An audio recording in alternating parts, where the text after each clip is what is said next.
Boom, and we're in. Welcome, well, hang it, thrice welcome to the Good Listening To Show, Stories of Distinction and Genius.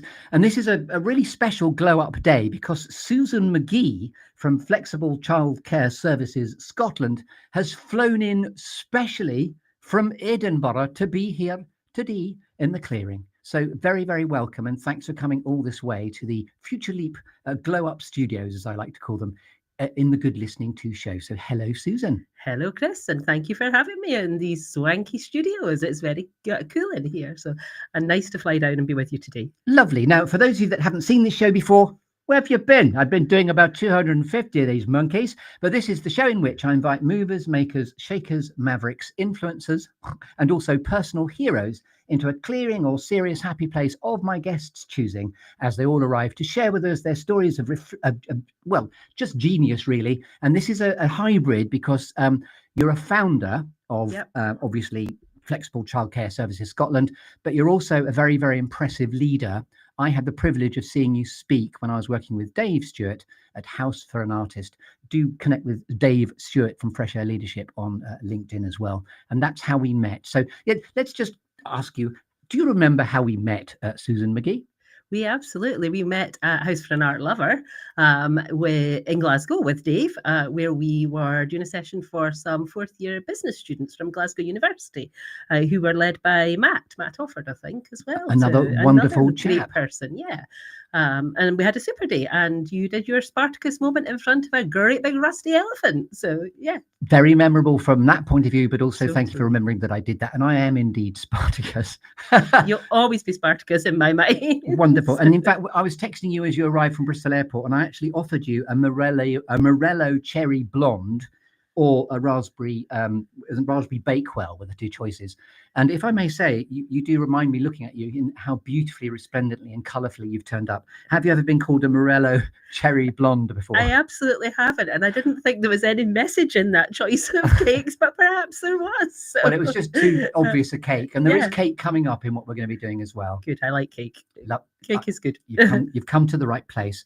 So you're a real trailblazer within providing flexible, the clues in the title, flexible childcare services. So for those of that don't have a reference to your awesomeness yet, just talk us through how you've been really focused on addressing the idea that 25% of Scottish children are growing up in poverty, and then enter the awesomeness that is Susan McGhee to try and address that and put it right through what you're now achieving. And just as I finished blowing some happy smoke at you, happy 5 years very, very recently. Thank you. That's why I got in touch to say, boom, let's bring you into the clearing. Absolutely. So let's get you on the open road of how you most like to describe what you and Flexible Childcare Services Scotland do. And let me find your slide as well. Look at that. The Morello Cherry Blondie in all her resplendence. Over to you. Super. So Flexible Childcare Services Scotland was created. It came from an idea that One Parent Families Scotland were delivering or working on with some of the parents they were working with who wanted to go back to work, but were on 0 hours contracts or really low income employment and could not get back to work because they couldn't afford childcare. Flexible childcare it does what it says on the tin. It's book and pay by the hour, design your own bespoke session. So unlike a commercial service, it's not a set full day or half day. It can be absolutely bespoke to what people need. It's not like a school type service, which is 9 till 3. Saves people a lot of money on the cost of childcare. And 97% of our parents last year were better off by between £2,000 and more than £5,000.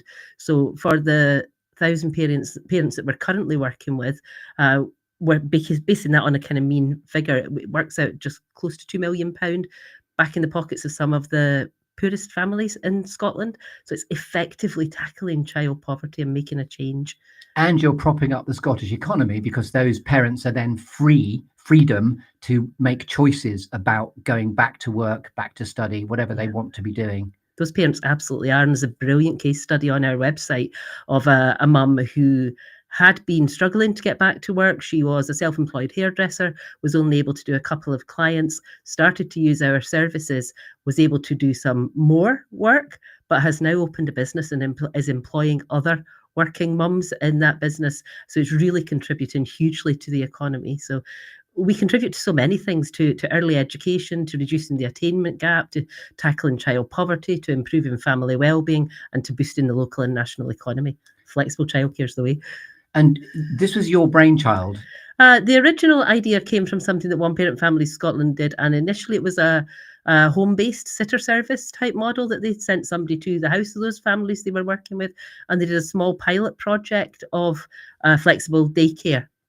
And then I got involved and worked with them for around a year to take that model and scale that model. So we have developed it, worked out what works and what doesn't work, what the parameters are that need it to be successful and sustainable, how we maintain the quality of the experience for the children and young people.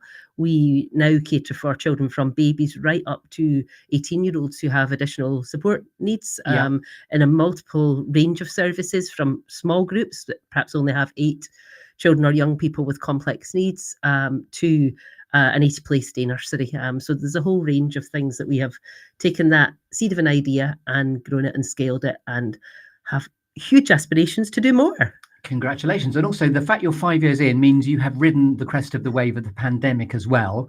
And when I heard you speak, I was blown away with a sudden image that occurred of you being like in a valley of adversity, screaming like a banshee in a good way in order to keep the wheels on the bus of Flexible Childcare Services Scotland. So I hope you'll tell us and give us some of those insights in some of the sort of struggles of the entrepreneurial journey as we go through. Absolutely. I mean, it's been hugely challenging over that 5 years. We launched in January 2020, and of course COVID hit in March 2020. So it was a huge challenge to keep things going, to remain sustainable when the grant funding arena, I suppose, has changed so much, and there's such limited grant funding available.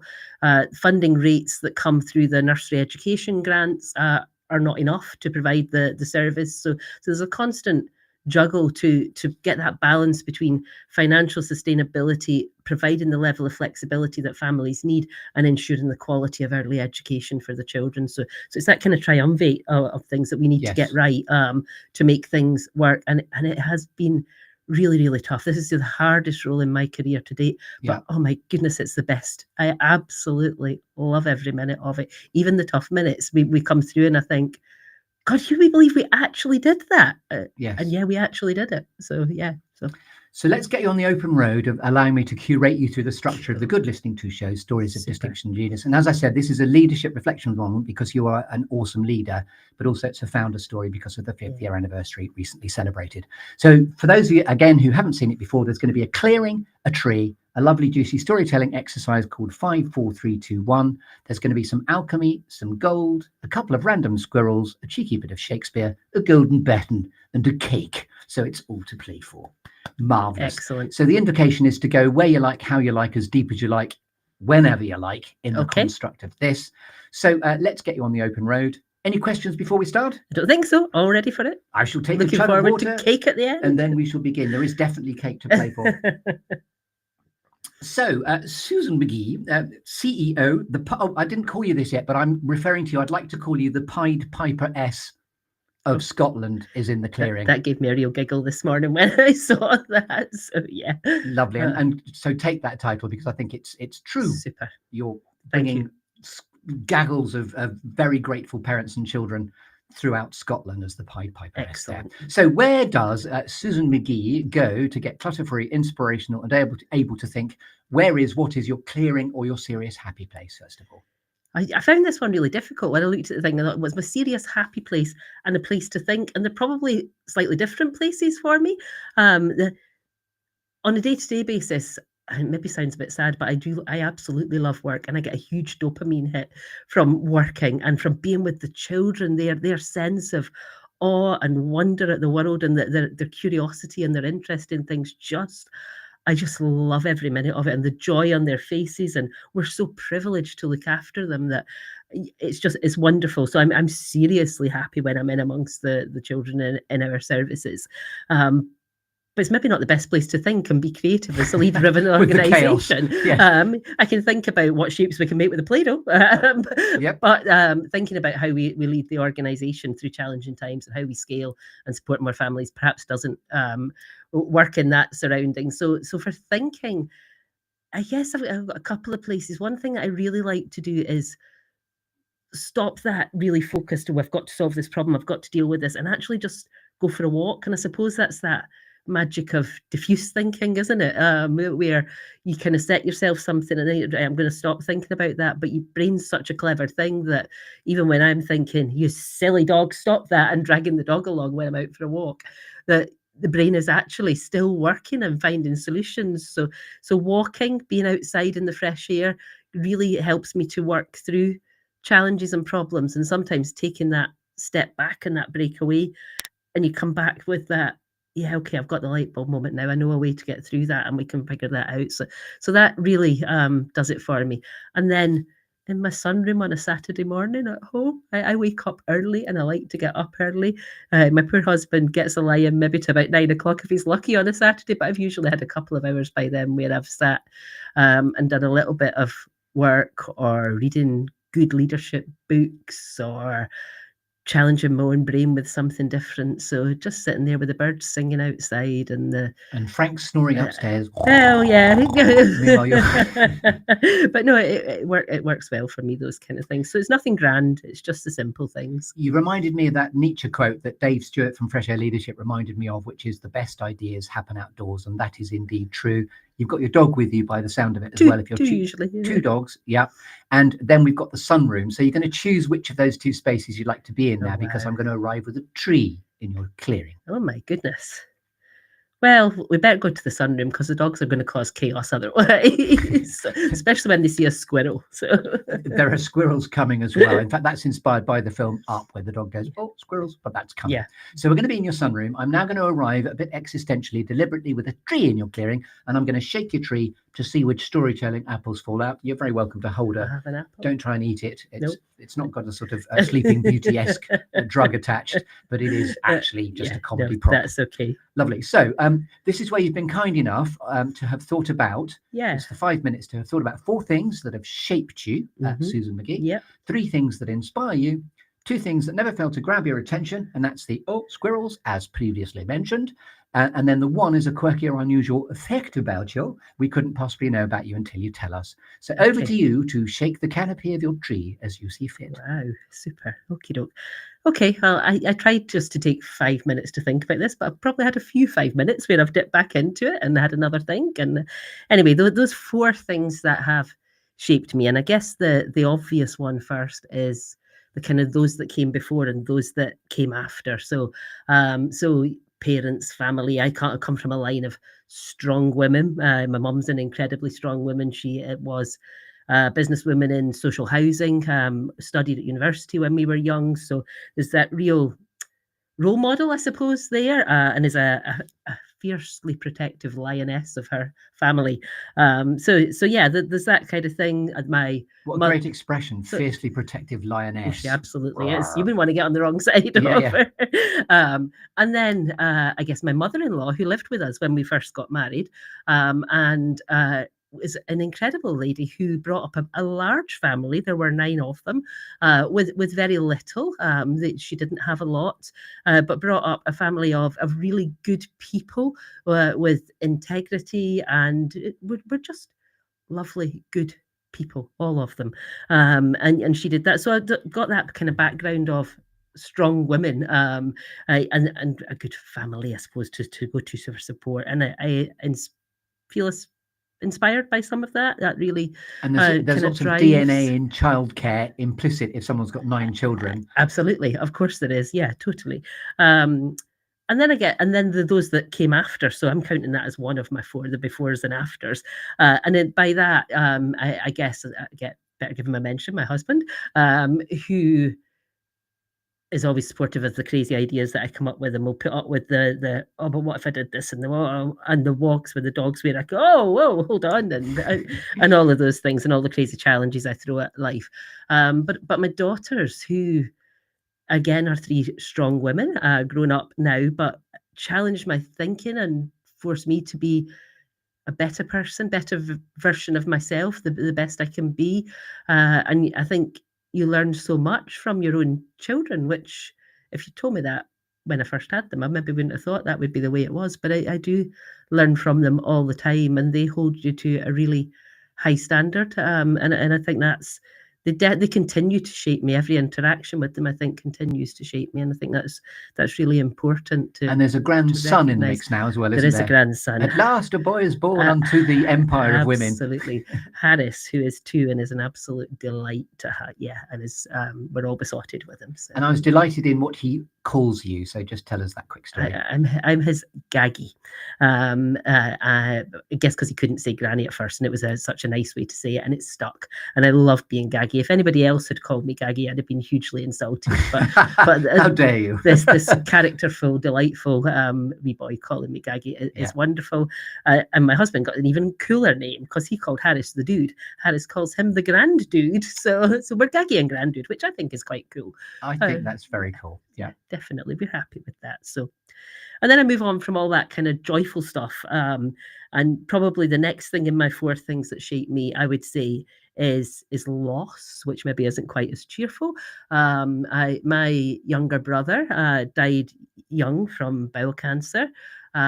My sister-in-law, my husband's sister, also passed from cancer, and a cousin. So my brother Ian, sister-in-law Marion, and cousin Gary, who SUDEP, so sudden death in epilepsy, although didn't know that there was an epilepsy situation there before that. So a big seizure. So I guess that loss that makes you reflect and think, oh my goodness, life's there for the living, grab every minute of it. And I guess that's some of the drive and the energy and the inability to just sit still and do nothing. So there's a carpe diem. Definitely. I'll sleep when I'm dead attitude, and I want to be the old dear that goes skidding into the grave at the last minute sort of thing, still partying. I think life's just too short. So that's a really shaping and defining aspect of life, I think, for me. And now say Gaggy's credited you this very morning, I think, with, look, Gaggy looks like a rainbow. A rainbow today, yeah, absolutely. So and then the third one I've got, I don't know, I'm going a bit too deep and meaningful on some of all of this, but anyway, not to worry. I have a port wine stain birthmark on my face with a visible difference, and I was lucky. I grew up in a lovely village in Fife and never really had any issues. But I think it made me develop a resilience, I suppose. Anything that's different as you're a child growing up, I suppose, does that. But probably for a long time, I kind of tried to blend in a bit too much because of that, and I don't anymore. As you can see, I probably kind of wanted to shrink into the background a wee bit. I would say, but I absolutely don't now, and I put myself out there and wear bright colours and all the rest of it, and I sod it basically. And some of that has come from the next thing, which was the 4th thing on my list of the 4 things that shape me, and this is kind of more recent one, but still probably maybe 7 or 8 years ago, so it probably followed just into those formative decades kind of thing. My eldest daughter has epilepsy and had a horrible seizure at the top of the stairs, came right downstairs, managed to rupture her spleen, and was very seriously ill in hospital. Was really lucky that they managed to repair her, whatever you want to describe it, and she survived that and is super healthy and is the mum of my gorgeous grandson, her and her partner, and have their lovely house and their dog and great life.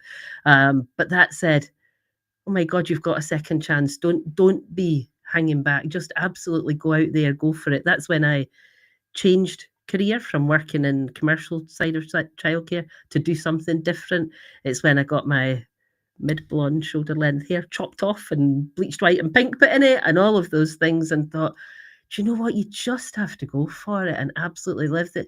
The worst thing nearly happened, but it didn't, so let's make the most of this and enjoy life. And that's, so I think they're all very family related. Yes.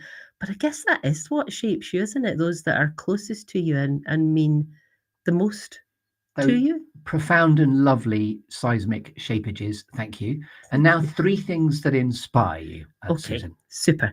So coming back to Flexible Childcare Services, our team at Flexible Childcare Services Scotland, I am in awe of the amount of work they do and how committed they are to helping their families that they work with. most went into this job to work with children, but the job has increasingly become a whole family support type role.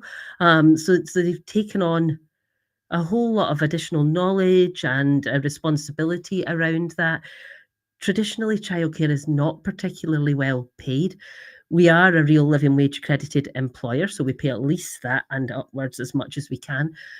Funding rates in the world of childcare, it's a hugely challenged sector at the moment. There's a big sustainability issue across the childcare sector, but funding rates mean we can't really do more than that. So even on real living wage, which I think is now at £12.60 an hour, and upwards of that, is still not a huge salary that people are earning, but our team are absolutely giving it their all every day.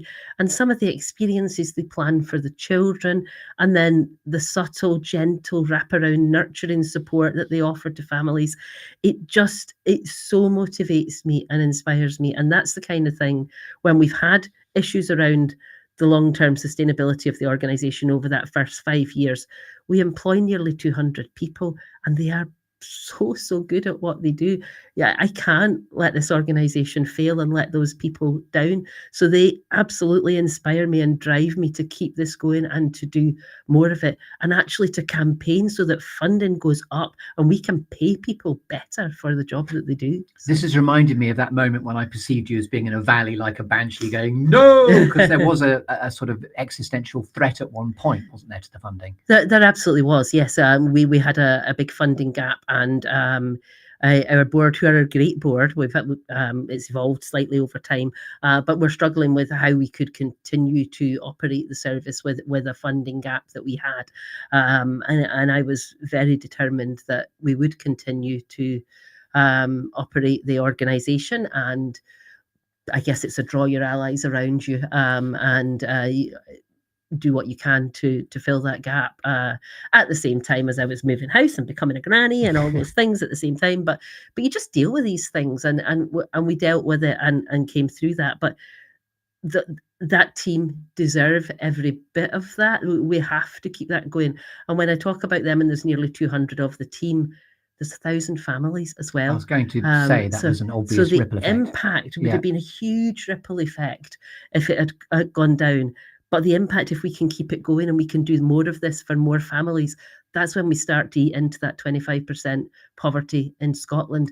And then we start exploring, having conversations, and moving south of the border into England, moving UK-wide. I was going to say there should be beyond UK. A dissemination of the extraordinary model you've struck upon. Absolutely. And we are speaking with some local authorities in England already about that, and have a small amount startup grant funding to be starting to move south of the border. And as global head of yourself, is there any internationalization ambition? I definitely think there are opportunities. This is a problem that, yes, it exists here in the UK. There are huge challenges around childcare. The childcare model hasn't changed for years. When my own children, and my eldest isn't that far off 30, although she won't be happy with me saying that, went to nursery, it was the same model. It was the 8 to 6 days and all of those things. So it's not changed in all that time.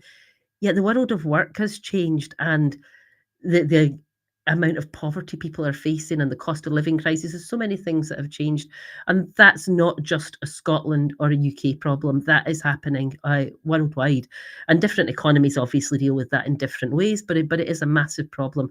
We have already had some conversations beyond the UK, just to share our learning and practice and how we do things with other organisations. But why not? This is a model that changes lives. So why? And it doesn't have to be us. They're delivering it everywhere. Other organisations can take the model. Yes. Not being protective of it and holding it. And in terms of moving in political circles as well, I remember reading, in researching you before today, a blog post where, if I were First Minister for the day, I mean, you are a force to be reckoned with, and that's a total compliment, I think. Yeah, I mean, it wasn't me. It was some of our team. The day we were in Parliament for our parliamentary reception, they had a little tour with one of the MSPs, and I'm not quite sure they were supposed to sit in the seats that they sat in the main chamber. What's an MSP? Sorry, it's the Member of Scottish Parliament, so it's the MP. But I thought it was a Scottish Childcare Services acronym. Oh, no, sorry, no. Member of Scottish Parliament. So gave them a tour around, and they did choose to sit in seats that I'm not sure they were allowed to. But anyway, not to worry, they did. And we got photos. So the photos just inspired that thought of, well, hold on, what would we do? Why don't you write something? You sat in the seat. What would you do? Write something. So our head of quality assurance, Leslie, and some of our managers spent some time having a wee thought about what they would do around that. And it was about funding and about flexibility, but a really lovely idea about, in Scotland, we have the baby box. So when a new baby arrives, every family gets a box, and it has the box actually comes with a mattress, so it can be like a little crib for a first, but also comes with baby clothes and some bath thermometer, loads of things. I'm doing an absolute injustice not listing all the things, but it comes with lots of things that are needed for a new baby. And the team were suggesting an outdoor box because not all children have the coats and the wellies and the puddle suits and the things that they need to get outdoors. And actually, could that be a policy thing that would make a change in the lives of children? So they had some fantastic ideas. And I guess that goes back to that, what inspires you. This team are so good, and we are so lucky to have them. I'm just infinitely grateful for the work that they do. And I'm the face of the organisation very often, but I'm not the one that's putting in the grind in the baby room or planning activities and doing risk assessments so that they can take young people with complex additional needs out on the bus to go to the beach for the day, and all of those things. That there's so much good stuff happening. Our service up in Moray, and Keith and Moray, way up, had the therapy dogs out for a visit this week. Dundee had the fire engine out for a visit. So that there's so much wonderful stuff. I mean, how could you not be inspired when you're surrounded by our future citizens, all these little people that are going to change the world for us, and a team that do great things for them. So wonderful stuff. So we're still in the canopy of the tree talking about inspirations. Wow. So some of the other things, I guess, are some of the other social entrepreneurs that I get to work alongside and learn from through various cohorts and portfolios. So some of the funders do different things. At the moment, there's the Scotland's Change Makers programme with the Hunter Foundation. On Monday, I'm going to a Catalyst for Impact. It's another philanthropy-backed fund, a cohort there with some of the other social entrepreneurs and businesses that are involved in that. So you sit with some of these people and you realise you're not a lone nut. I think there's a TED video, isn't there, that you can see, and it's some fellow dancing by himself, and he's described as the lone nut, but then another nut joins him, and then another nut joins him, and it becomes a dance movement. And I often think, God, that's what my job's like. that's what I do all the time. I'm that lone nut over there trying to change galvanizing childcare. But then you go to some of these things and you think, wow, I'm not the only one. This person's trying to change the world too. And this person's trying to change the world. And it's not all in the same sector. Some of it's around so football, street soccer, and the work that David Duke does, or Flexibility Works. It's about flexible working and the change that can make. And Centre Stage, and Fiona from Centre Stage took on, I think it's the biggest asset transfer of a building, a whole old school, and has created around the arts a real place of connection. So there's all these incredible people that are running services that absolutely inspire. And when you get together with them, you think, yeah, that's actually similar to that problem that I had. And yeah, okay. And that's, so it's not that odd to be going through that, and let's share and learn. And they're so generous with their knowledge and expertise, and just happy to support each other. And quite an incredible group of people to be privileged to know and to work alongside and share thoughts and ideas. So they inspire me. The gathering of nuts. I wonder what the collective noun for a bunch of nuts is. I don't know what it is, but I tell you what, there's some magic things happen from. Could be a clutch of nuts. I'm just going to guess. Yeah, go on. Let's go with that. That's it. And I did have the third one I've written. I've probably touched on some of when I was talking about the team, but it's actually the children and families who use our services, many of whom are facing multiple challenges that are, they might be coming back to employment after multi-generational unemployment in a family. We have new Scots that have come into the country looking for a better life. We have families that are working all the hours they can possibly work, but the pay in the sector they work in is so low that they are struggling to make ends meet. And I see how hard some of the parents are working and how driven they are to give their children the absolutely best possible life.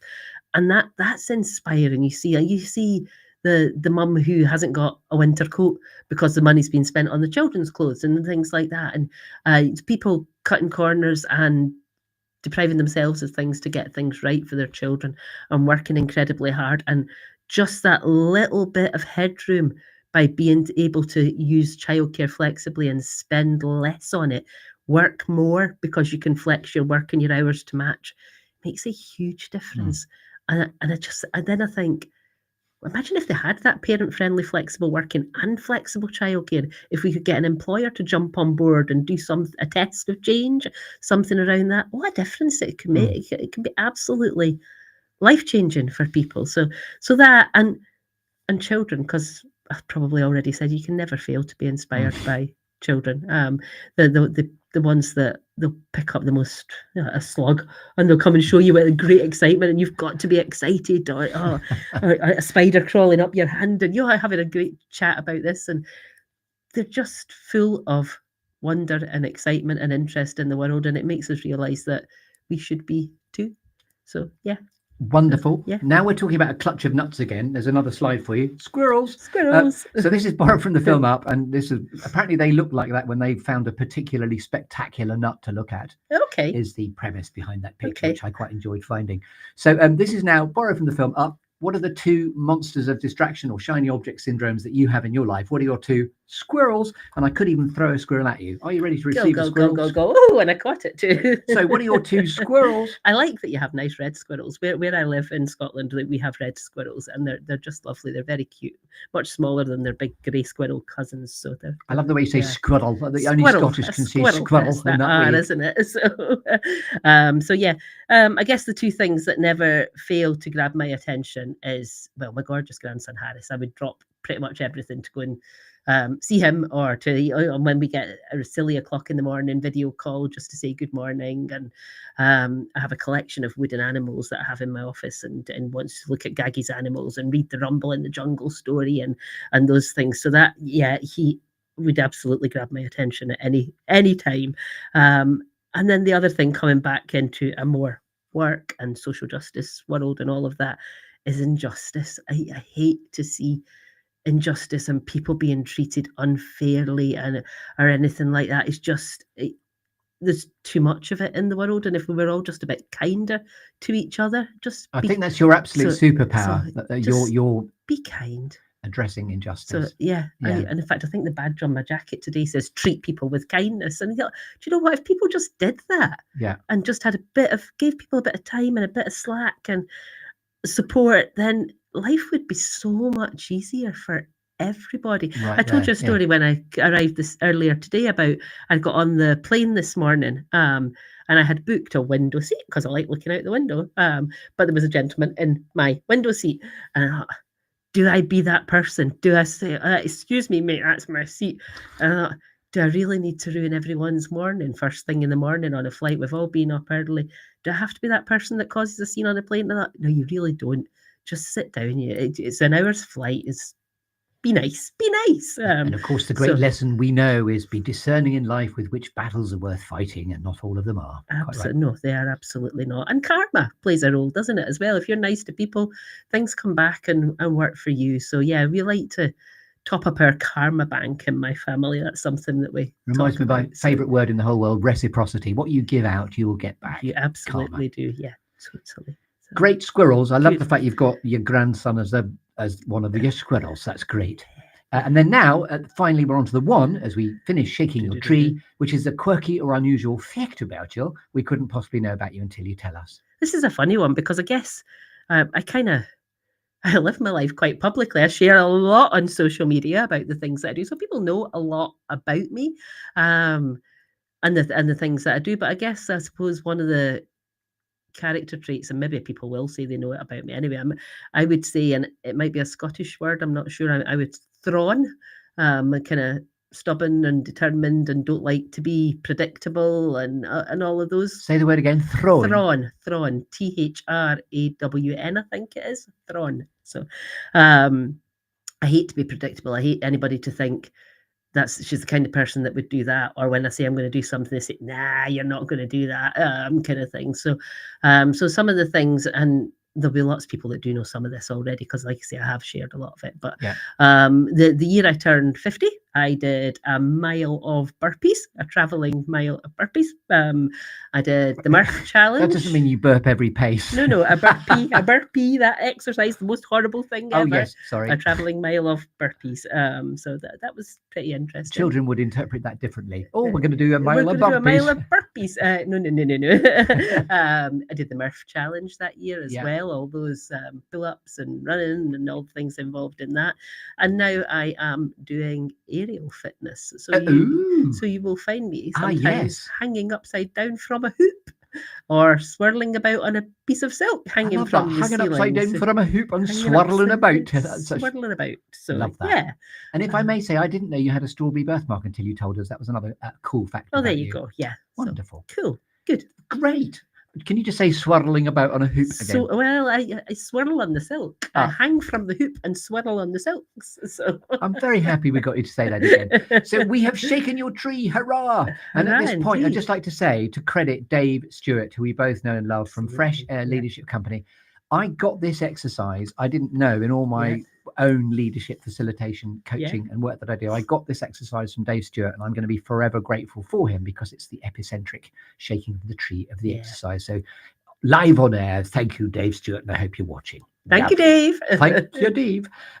Do connect with Dave on LinkedIn. I've said that already. Okay, we have shaken your tree. Hurrah. Now we stay in the clearing, which is your sunny room. It is. And whereabouts do we live? Is Aberdeenshire, is that right? No. I am Pow Mill. It's a small village near Dollar in central Scotland. So lovely. So they're in your sunroom. Nice. So now we're going to talk about alchemy and gold. Okay. So when you're at purpose and in flow, Susan McGhee, CEO, the Pied Piper-ess of Scotland, of obviously Flexible Childcare Services Scotland, what are you absolutely happiest doing in what you're here to reveal to the world? Kind of really sad and say working. I absolutely, I do get my dopamine hit from working.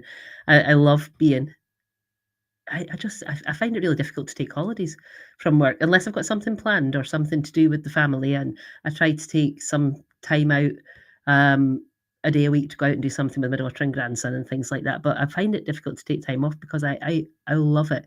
It's such a privileged role to be in, to be able to create these services, to create systems, to have a board that are supportive despite the challenges we've faced and we've come through those together, to be able to say, okay, we're going to grow this and we're going to do this service and we're going to add that on, and that's going to make a difference for these families and the local authorities who work with us, who enter into partnership contracts to enable us to do that work. We've designed a piece of software to help other people be more flexible and to manage services. So there's never 2 days the same. My job is different every single day. And honestly, it's the best job ever. I really do think it's the best job. I absolutely love that. So the people that make me happiest are obviously my family. Guys, I've not forgotten you. But things to do. I do love work. I absolutely love it. And you're really leaning in and making a difference. It's not as mundane as just, I like to work. You're actually leaning in to make a real societal difference, which is important. And that's the aim of it. Yeah, it's not just about being just another childcare provider. I've done that. I've worked in this sector for all of my career. Well, I had a very brief sojourn. I left school and went to work with a makeup company. I was kind of an out of nappies and into lipstick kind of girl and light makeup. So I did have a very brief sojourn there and thought, no, I need to go and work with children. This is what I want to do in my life. And it would be dead easy just to open another nursery. In my previous roles, one of those roles was a commercial director of a group growing. So it was finding sites, integrating new purchased businesses into the organisation, competitive tenders to secure contracts. So it'd be dead easy to just open another nursery, but it's not about that. It's about looking for the gaps and seeing where families are not getting the services that they need to to survive, really, but not just to survive. We want these families to flourish and thrive. And so it's about finding the gaps, the areas that commercial operators maybe wouldn't be interested in operating in. So there's not a lot of provision there in those areas. The areas I look at now in this job are very different from when I had that commercial director role, and I would have been looking at areas that would be good for a private nursery business. And the areas I'm looking at now are areas that are high on the index of multiple deprivation, where we know there's a challenge and we know families are struggling. And we get the opportunity and the great privilege of being able to go in and create a service in those areas to work with the local community and say, what do you need to provide the nursery or the school age childcare or the additional support needs work, but also to say, what kind of wraparound services do you need in this area? So do you need, in one of our nurseries in Aberdeen, the health visitor is based in the nursery rather than in the GP surgery, and has the whole cohort of the children at the service on her caseload, and that works beautifully. They get help with speech and language much quicker, they get referrals on to other agencies much quicker, and really great relationships between parents and the health visitor. So we speak to the people in the community and say what's needed. We don't want to duplicate. If there's a community centre that's doing the school uniform provision, things like that, we wouldn't do that. We would just signpost parents to them. If there's not, we say, well, okay. We work with agencies to have food larder access in our services, so that parents, if they are struggling and things are tight that week, there's always food available that they can take. It's always placed near the entrance so that it's subtle. They don't need to walk past the office or ask somebody to access it. They can do that with dignity. We will do things like the building we're in Dundee was an asset transfer from the local authority. We raised the funds to completely regenerate that, and we consulted with the community about some of the things that we did around the building design and things on that. What did they need and want? So it's more than just childcare. It's a different model of childcare at the core of a service that has wraparound community support and family. And you mentioned a really lovely expression, families to flourish. Is that the badge or the banner under which this initiative all takes place? Or is that something you've just said spontaneously? No.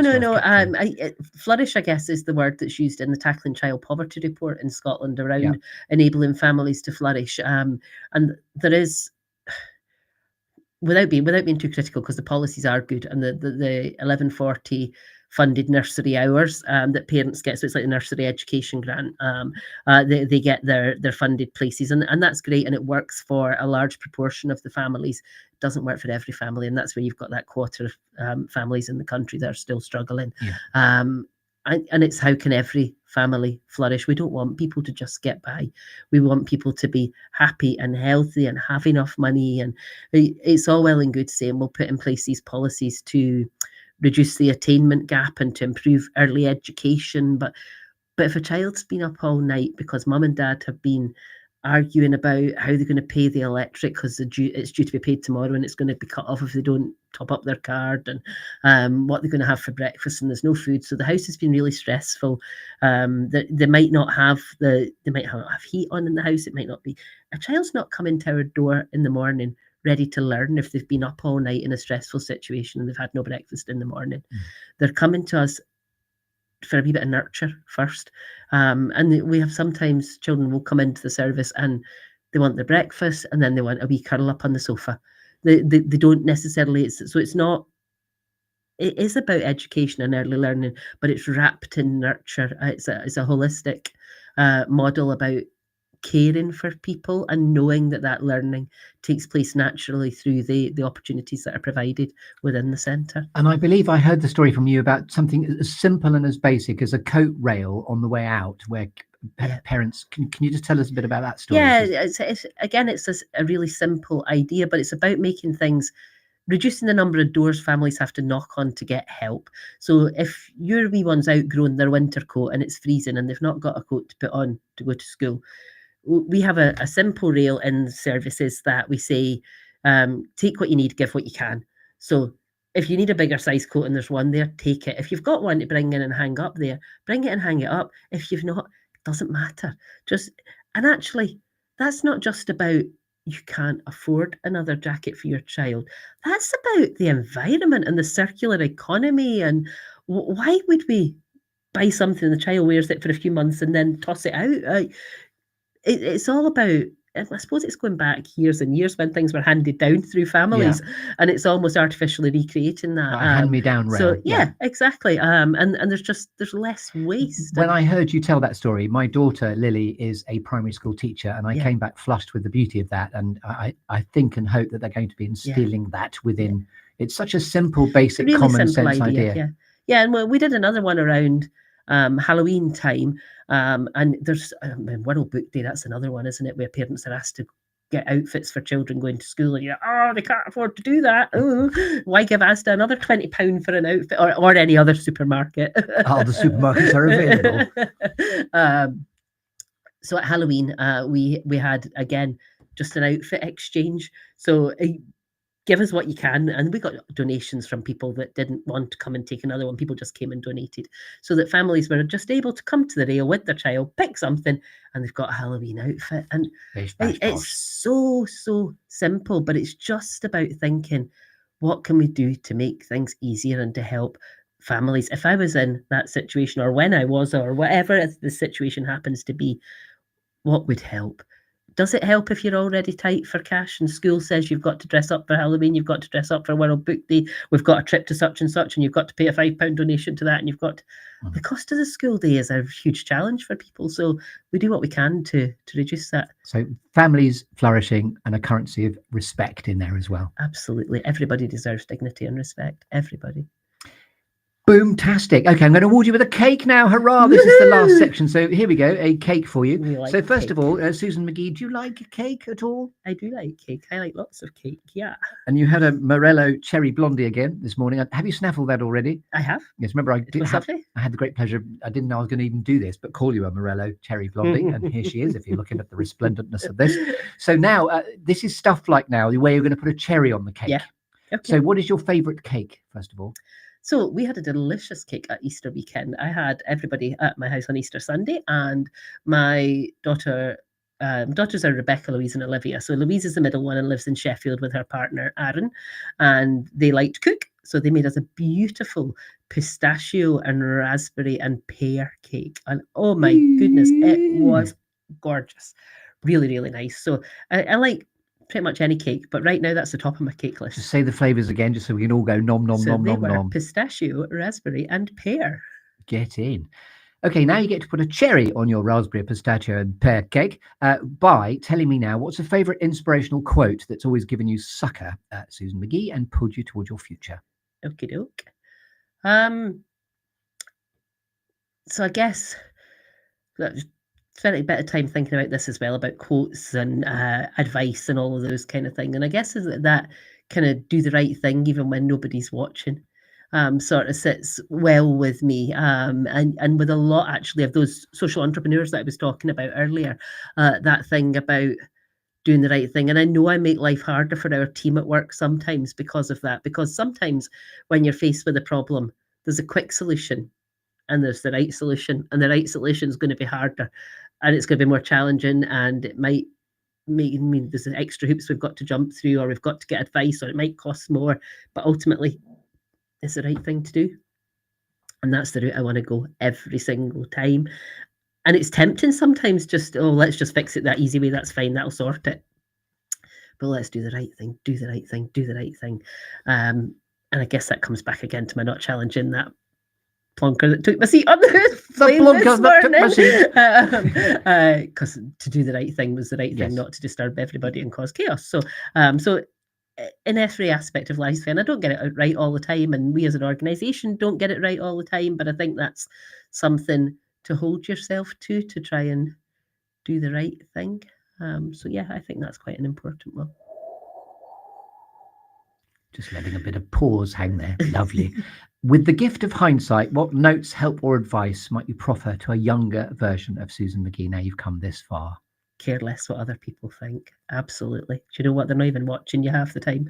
They're not interested, are they? They're away looking at themselves and admiring how great they look in their selfies and all the rest of it. So they're really not. Have you heard the adage that if you only knew how little the other person was actually thinking about you, you'd be quite disappointed? Yeah. Which is dashes us all on the rock of I know, what, really? but it's true, isn't it? Really, just care less what other people think. And be yourself, be because yourself. everyone else is Exactly. taken. Enjoy being you. Be proud of who you are, and just Although I had that conversation with somebody, another nursery manager in Liverpool, I think, actually, quite some years ago, about what that piece of advice. And she said she'd asked that question of her partner's granny. They'd been having a conversation, and the granny's answer was, "I should have flattened more grass." So I'm not giving you that answer, but care less what others people We'll think. just let that hang there. I should have flattened more grass. That's what she said. And we don't actually know what she means, but I think we've got a good idea. Sorry, what she now we might do. mean. I think I've now got with the programme. So Yes. Granny should have flattened more grass. Yes. We'll just leave that there. I'll do another. And now we're ramping up to Shakespeare in a moment to talk about legacy and how you most like to be remembered. But just before we get there, this is the Don't Like It Up by Mr. Mannering. Pass the golden baton, please. So may I invite you, Susan McGhee, to pass the golden baton along to keep the golden thread of the storytelling going to somebody else in your network that you know would really enjoy, benefit, or just like being given a damn good listening to in this way. Cool. Again, that's quite hard because I know loads and loads of people that have wonderful, wonderful stories to tell. And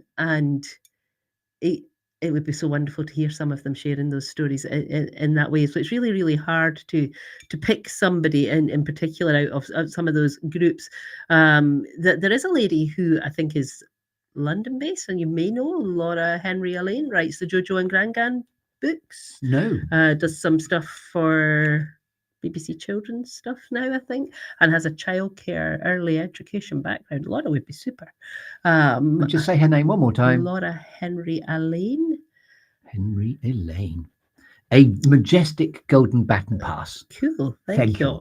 Thank you. And now, inspired by Shakespeare, all the world's a stage and all the bedded women merely players.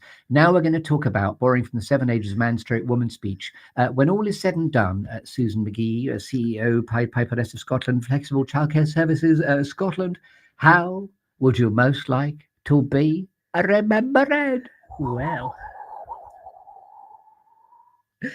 so I've got a few bits and pieces here because I can't quite put it down to one. So I guess bold enough to want to change the world. I love bold. Bold's one of my favourite words. I really like it.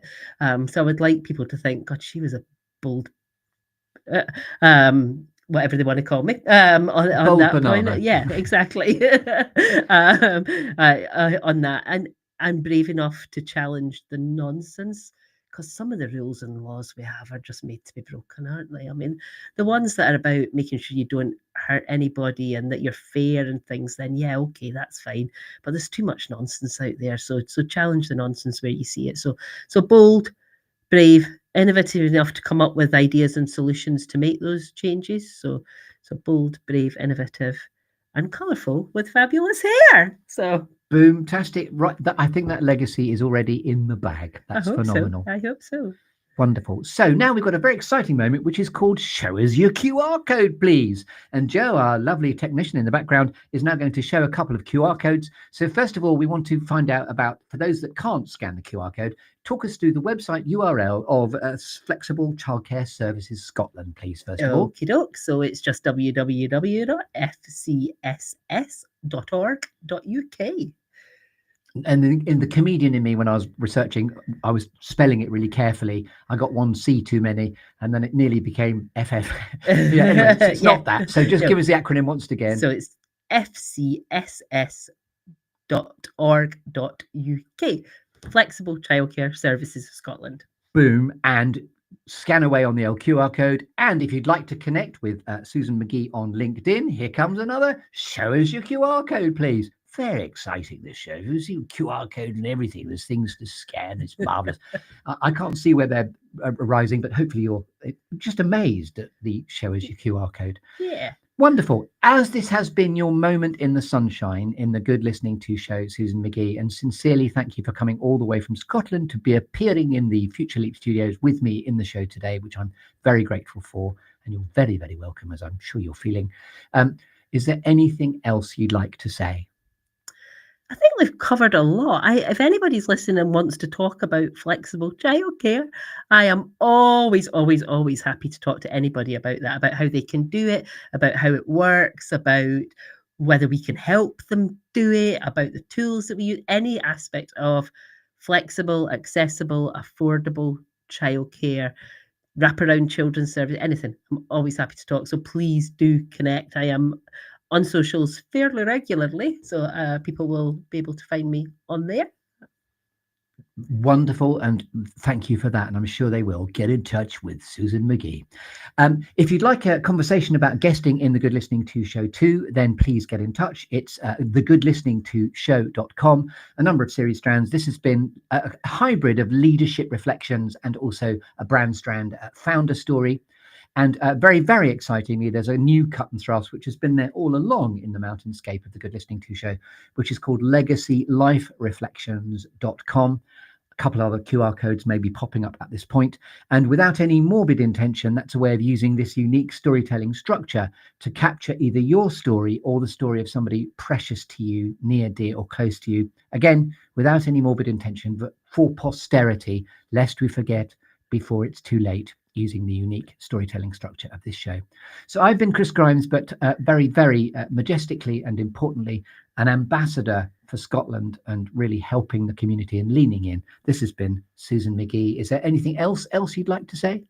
Other than thank you for having me. It has been a pleasure. It's been an absolute joy to spend time talking about life, work, alchemy and golden cake. Thank you for coming, and thank you for watching all across the interweb as too. Thank you very much indeed, and let's get you some lunchinium before you head back up to Scotland. Sounds super. And good night.